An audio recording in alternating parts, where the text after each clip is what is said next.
he ranked out the top 10 ways. Can't wait to see where Coach Greg's laser eyes fit in the top 10 list. Hopefully it's number 2. Coach Greg, in today's video, we're going to be figuring out the best ways to calculate your body fat percentage accurately. The key word is accurately. Anyone can guess at it, but are you in fact going to be accurate? And so to do this, I'm going to be going over Mike Israetel's video, of which he ranked out the top 10 ways.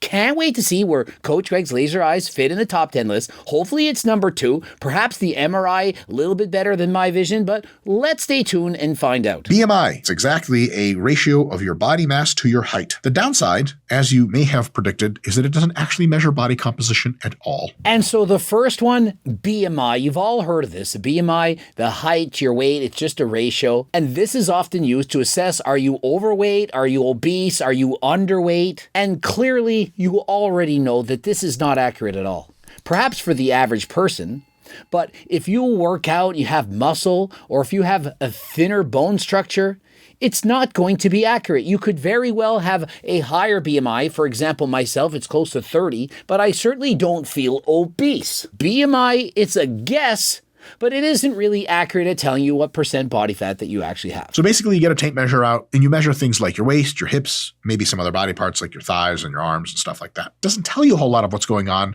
but it tells you if you're shrinking or if you're growing. Next up, circumference. You can measure various body parts. For example, your arms, your chest, your waist, your hips, and so on. And it does have its value. It does predict whether or not you're more likely to get a heart attack. For example, if you have most of your fat in your abdominals, you're going to have a thicker waist. That is more likely to lead to a heart attack. In comparison, if you have really fat thighs, hips, ass, glutes, whatever you want to call it, that is a lot less dangerous. And so the circumference, where you have your body fat, does play a large factor into how healthy you are. But it doesn't say how much fat you have. And so saying, hey, I have a 30-inch waist, a 40-inch waist, it can give you an idea of how much fat you are, but it's not going to be an accurate assessment after all. Bioelectrical impedance analysis. The problem is that the accuracy is insanely awful. Bioelectrical impedance analysis is basically those electric currents, you know, the scales you step on and it guesses what percent body fat you are, or you hold on to a handle and it sends a current through your body. It's a guess. Body fat, it slows the electrical current down, and muscle doesn't slow it down as much. Problem is, it's not accurate. It's simply a guess. I remember I was shredded. Got on the test, I was 11.5% body fat. I had striated glutes. It's clearly not accurate. And I got on the scale, it said I was 22.4%, pressed the athlete setting, and suddenly I'm 14% body fat. Do you really think that it's accurate by pressing a button athlete? What kind of athlete? Do you do yoga, CrossFit, bodybuilding, powerlifting?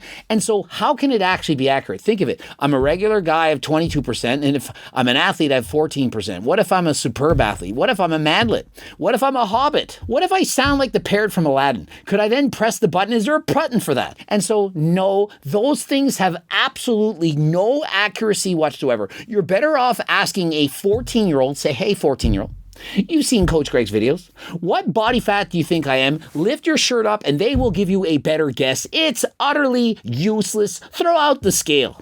And so I'm hungry. I'm going to eat a Sequel bar during this video. And so code Greg 15% off. If you're interested in eating this delicious 230 calorie bar, get the friggin' Sequel bar. 15% off, code Greg. It's big. It's amazing. Sounds like I'm talking about my downstairs. Back to the video. Skinfolds. We could do a 3-site Skinfold or the gold standard 7-site Skinfold. The upside is Skinfold, and pinch the skin with little thingies, whatever they're called, little pinchers. Calipers. That's right. I know things. And up next, the Skinfold caliper, my favorite. You've seen me in various videos. For example, you've seen me test out the world's strongest man, Mitchell Hooper. You've seen me test out Will Tennyson, Jesse James West, Irvs Kalesensky, Eric Janicki. The list goes on and on. And so you simply are pressing on the skin, pinching the layer of fat that's covering the muscle. And why is this accurate, or at least better than the other tests? Well, you're literally pinching how much fat is covering the muscle. And so that is giving you a great indication of how lean you are. Now remember, some fat isn't just under the skin, it's in your body, it's visceral. And so it's not going to be 100% accurate, but it's usually within 2%. But the problem is 2%, it's not perfect. Let's say you're at 8% body fat, you might be 6 or you might be 10. That's a big difference. And so although it can give you a great idea of how much fat you're holding, it does have its flaws. If you don't pinch exactly where you're supposed to, the results, they're going to be flawed, it's going to vary. And so remember, this can give you an idea, but it's not as accurate as friggin' last time. In order to get accurate readings, you need a highly trained operator. And so essentially saying if you don't have Coach Greg doing it, or somebody is trained as Coach Greg, then it's not really all that accurate. You're looking at how much you weigh, how strong you are in the gym for reps, and how you appear. If your weight is down, you're looking leaner, and your strength is at least stable, you can be really, really sure that you're losing fat. Next up, he's combined them into 3. The mirror, the scale, and your strength. Now, clearly, when you look in the mirror, you can see your fat. If you're getting leaner, you should notice this. Perhaps you can see a vein that you never saw before. You can see a muscle, a fiber, a cut that you haven't seen. Or to the opposite extent, you're gaining weight. You're on a bulk, which you probably shouldn't be doing because you're probably already fat. And you're bulking, you're at 25%. And now you're at 30%. And you can't see as much definition as you used to.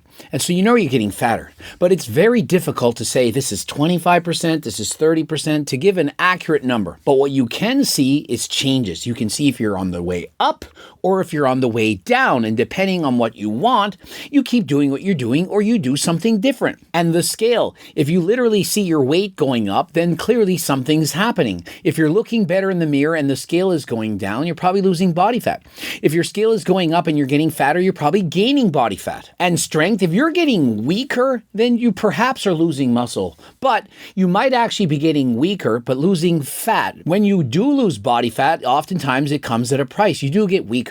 That's why they have weight classes in various sports like powerlifting, Olympic lifting, and so on. And so what you might want to do instead is to consider your relative strength. That's how strong you are in comparison to your body weight. So for example, if you're 200 pounds and you can bench press 200 pounds for 10 reps right now, and you go on a cut and you get down to 180, can you still press at least 180 for 10 reps? Because if you can't, you're doing it wrong. You should be getting stronger. Your relative strength should go up. If your relative strength is going down, you're dieting too hard. The only time I could see that as being beneficial is if you're doing a bodybuilding competition, of which it doesn't matter how strong you are. Let's face it, you're only caring about the aesthetics. How lean are you? And trust me, if you diet to 5% body fat, you're going to lose strength. You're going to get significantly weaker. I recommend that you get weekly averages of all of your strength on all the exercises, your body weight. One thing that Mike points out that's very important, and I do agree with him, is you got to take the weekly average, because if you simply compare yourself every single day, how you look in the mirror or the scale and so on, there's going to be days where you're perhaps bloated or you're dehydrated or you just don't feel good. And you can't judge your self-worth on what you see in the mirror or what the scale says. When I coach people, I get them to do their median weight. I cross out the high days and the low days to give them an accurate assessment of what they really weigh. That way, you're not going to panic on any given day. If you wake up and you're like, oh shit, I gained 4 pounds. This sucks. What have I done wrong? Maybe you did nothing wrong. And so that day, you're going to cross it out. You're going to take the median number. And one thing I've noticed after coaching thousands of athletes, if they only rely on the scale, the mirror, strength, and so on, it can be a negative. People often have body dysmorphia, and although they're perhaps looking better in the mirror, they're going to say, I look stringy. I'm losing all my muscle. Even though they're literally getting better, they're improving at a substantial rate. Even on performance-enhancing drugs, they're clearly gaining muscle, losing fat at the same time, but they don't see it. What you need is a coach, or at least a second pair of eyes, somebody impartial, somebody who's going to tell you the truth. Somebody's going to say, hey, I don't like that red lipstick. It's gross. I don't like it. If I don't think I can kiss those lips, I don't want to see it. Somebody give you the honest truth. Yeah, you look fat in those jeans. You asked me. Hey, how do I look? How do I look in this dress? You look fat in that dress. Put something else on. That coach or second pair of eyes, it shouldn't be your boyfriend, girlfriend, circle friend. Shouldn't be them. Can't put pressure on that person because they're going to be motivated to lie. Why would they tell you look fat? Find someone else who actually cares about you, but is going to give you the honest truth. Somebody who cares enough about you not to lie to you. They put you on this thing and it's actually a disc that spins and you stand there like this and the disc spins you. It's really Star Trek-like. and then it just scans the surface of your body. It creates a 3D rendering. Up next, and I didn't know about this because you know me, I don't know about technology, so I'm going to let Mike explain it. It's 3D scan / some special clothes. You put on some kind of clothing outfit, it scans you, and it sees, are you fat here, are you skinny there? I never heard about this, and so is it accurate? Is it good? Well, what does Mike say? Because it knows how much you weigh and how much volume you take up, it can make a density calculation. I'm feeling like it's not going to work because what if I just ate a big meal? What if I'm bloated? What if my stomach's sticking out? What if... There's a lot of what ifs. For example, right before one of my shows, I was like 6% or something on the Dexa in the same room. And then on the 3D scanner, I was like 18%. If Mike Israetel literally competed and he was at 6% on a Dexa, and it says 18% on this scanning machine, then it's not accurate. It's a waste of time. It's garbage. It's junk. In the future, this will be really, really good technology. They just need a lot more data to get the algorithms right. Perhaps when Coach Greg is grooving Grandpa Coach Greg, he's an old grandpa, perhaps at that point they'll have body fat testing using this clothing method that's actually accurate. But until then, it's a waste of time. It measures your density because you sit in a little pod. It looks like a time travel device. It actually measures how much air was in the machine before, and then it measures how much air is in the machine after. How can a bod pod detect what % body fat you are by measuring how much space you're taking in terms of the oxygen that you're displacing? And really think of it. Really wrap your head around that. You really think that displacing oxygen, how much you displace based on the size of your body is going to say how much muscle you have versus fat? Can't do it. Think of it. Some people perhaps have more of bones. They might have more muscle. They might have more organ tissue. They could have more of anything. They could have more air in their stomachs. Perhaps you're holding in more farts. You're constipated. These things could have a huge factor into how much body fat you have. And so I can't see a bod literally saying, Coach Greg, you're 7.1% body fat, just like your laser eyes say. I don't believe this to be possible. Underwater weighing. What they do is they know your weight above water, and then what they do is they have you dunk. And so in underwater weighing, it's not as creepy as Mike is making it sound like. You're literally just trying to see how heavy you are underwater. And if you have more muscle, you're going to sink, and therefore you're going to weigh more. And if you're more fat, fat floats, you're going to rise to the top. You ever seen someone who's 4 or 5 or 600 pounds in a pool, just hanging out, having a good time, floating, swimming like it's easy?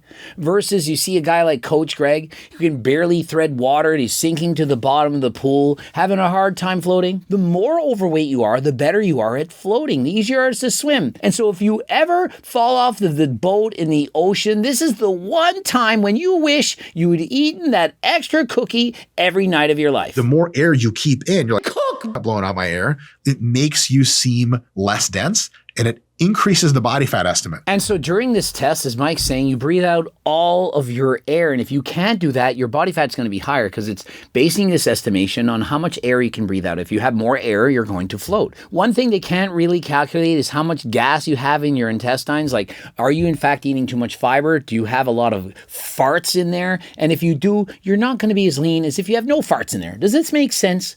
And so you have to practice blowing out all your air. And remember, this is underwater, but you're going to get 3-4 chances, and the lightest you are, that's the measurement you're going to take. This is actually very accurate. It's more accurate than all of the tests we've just gone through, and so underwater weighing, for me, it's one of the most accurate tests that you can take if you're doing it right. You usually get 3 or 4 dunks in the thing, so you'll dunk it out, and often they have just a digital readout.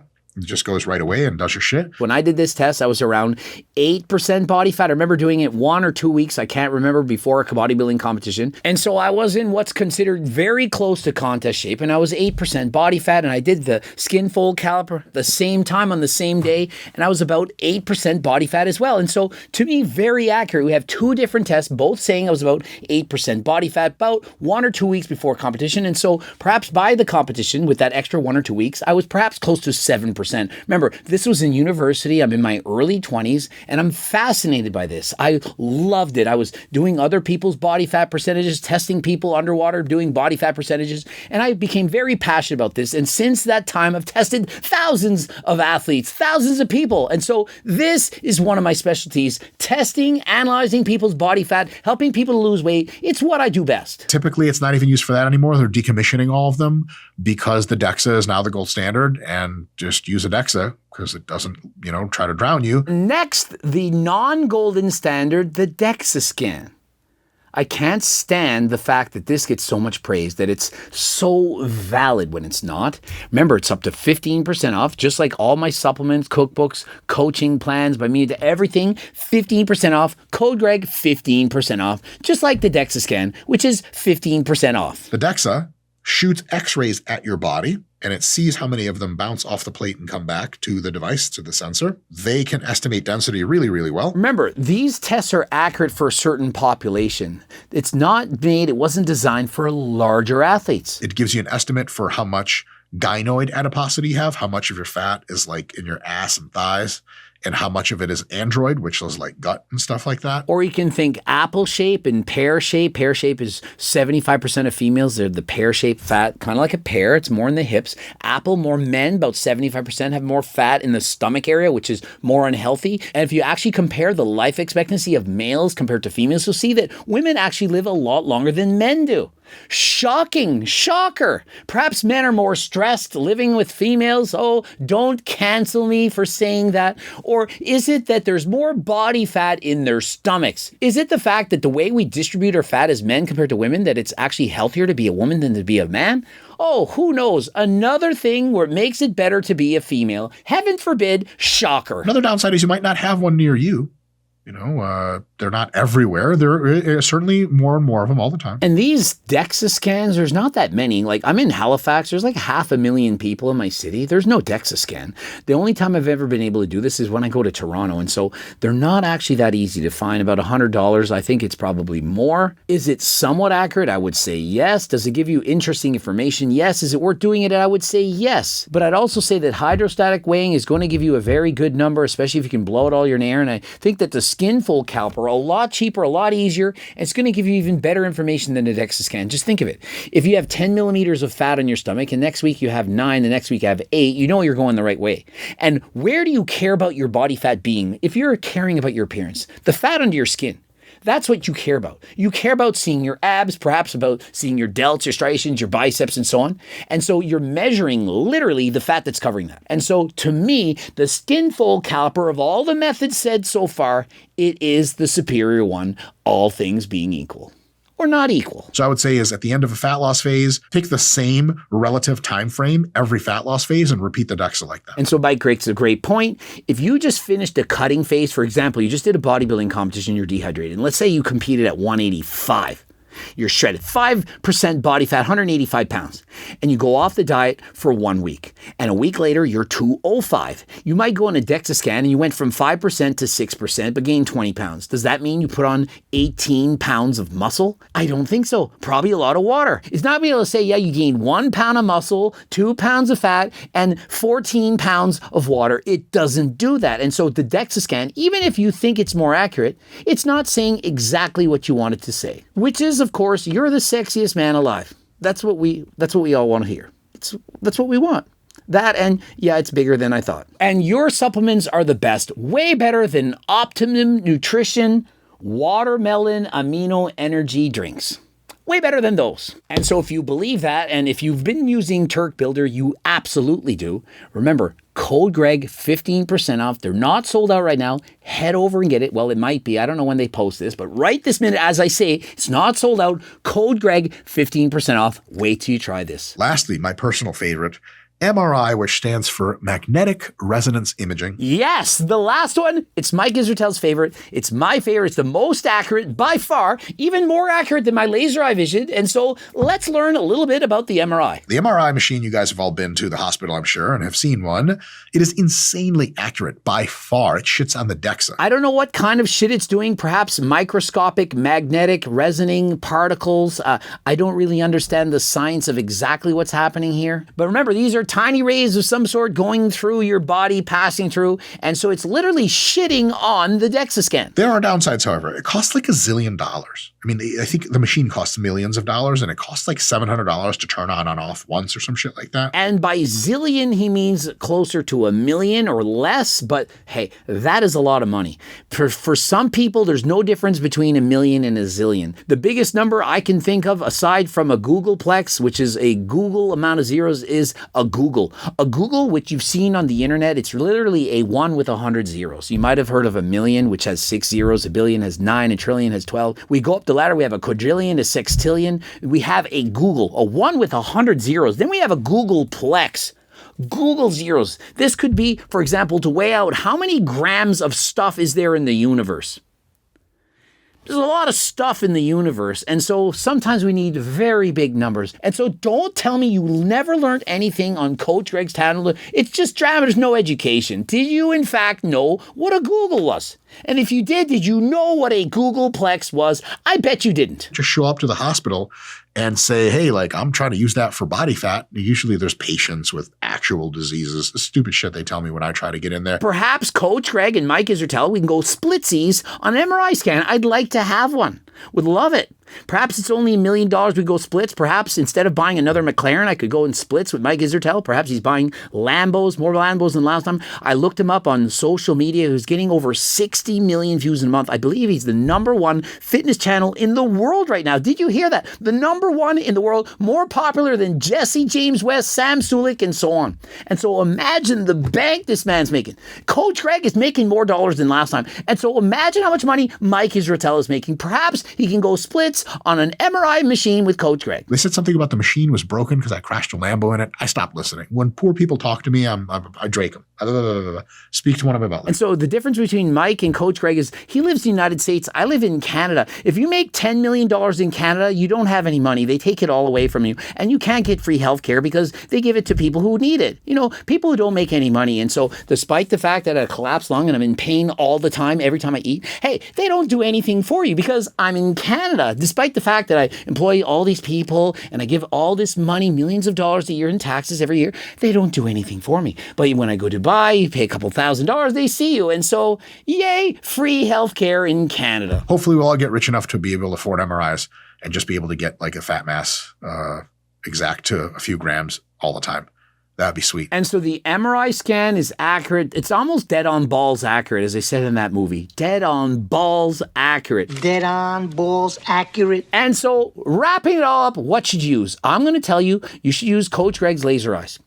If you can get Coach Greg to give you your body fat, that is what you should do. But remember, I can't give my body fat assessment to the thousands of people that ask. And so aside from Coach Greg's laser eyes, I would say I would use the mirror. I would use the scale. I would use, are you getting stronger or not? I would use measurements, like measuring your arms. If your biceps are getting bigger, measuring your stomach, seeing if you're actually getting fatter. And I would use somebody else's opinion. Your buddies, your guy friends, they're not going to lie. Women are going to all say you're 10. All of you are 10 always. But your boys, your homies, you ask them, am I getting fat? What do you think about my stomach? What do you think?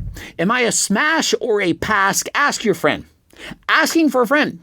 Ask for their honest opinion. Do I look better? I'm on a diet. I want you to tell me. I think they're going to be honest. I think they're going to tell you the truth. But in the end, it's on you. No matter what your friends say, no matter what the scale says, no matter what the hydrostatic weighing test does, which is great if you can do it, or the Skinfold calipers, it's on you. You have to decide, am I happy with my reflection in the mirror? If you're not happy, what good is it? Hey, you're now at single-digit body fat, but you hate the way you look. What's the point? Or in the other extent, you're at 20% body fat and you're happy. Then stay there. This is great. But if you're not happy with yourself and you're 20% body fat and you think, I need to bulk and cut, you're just going to get fat. You're at 20%. That's pretty much the limit. Anything more than that, it's not going to be a benefit. Don't bulk and cut. Main gain. Try to stay at a healthy body fat percentage. I would argue for most people it's 15%. If you're looking for aesthetics, you probably want to be closer to 12. And if you're blessed, you can perhaps have 10% body fat. Remember, if you're natural, it's going to be even harder. If you're enhanced or an HRT, obviously it's going to be easier for you to do this. And one thing you want to do is cardio. Zone 2 cardio, steady state. You want to do that year round. 150 minutes of cardio a week and or more. If you do that, you're going to have lower appetite in comparison to how many calories you're eating. It's going to make it easier to maintain a lean and healthy physique. And so does the actual percent matter? Like, does it really matter? If I say you are 12%, and remember, I coach people for a living. They write me in and I say, self-assess your body fat. And they say, I'm 25%. And I write them back and I say, you know what? You're 16. Does it actually matter? If they're happy at 25% and I say they're 16, does it matter? If they're unhappy at 25% and I say they're 16, does that matter? In the end, what matters is that you're happy. And so regardless of that number, whether it's 5%, 10%, 50%, you need to be happy. And so my advice, set realistic goals, realistic expectations. Try to be healthy. You may not know what 15% body fat is. You might guess at it. You might be off by 5%. You think you're 15, but you're actually 20. You think you're 15, but you're actually 10. Does that matter? It doesn't matter. It doesn't matter! Let me know in the comments section. Did you learn anything about body fat? Do you know what a Google is? Do you like your percent body fat right now? What percent body fat are you? What would you want to be? Are you bulking? Are you cutting? Are you main gaining? Do you now believe that main gaining actually works? It's been years I've been preaching this. For a while, people shit on me. Main gaining doesn't work, but the new research says bulking and cutting, it's not better. Have you seen that research? Ask Mike Israetel himself. Look for the research. Do you actually need to bulk? Is getting over 20% good? Is it bad? What about being single-digit body fat? Do I actually promote that? Do I preach that? So many people lie about what I say. It's amazing to me. Please add your comment. It helps with the algorithm. Subscribe, click the bell button, like the video if you liked it, watch the top loop and then the bottom. Do me a favor, please watch both. Don't forget code Greg, 15% off. If you have no money, get the free diet and training program. Remember, it's free. Do you really think it's all about money? It's giving it to you free, close to 100,000 copies. Also join the 300,000 plus newsletter subscribers. And until next time, I am out.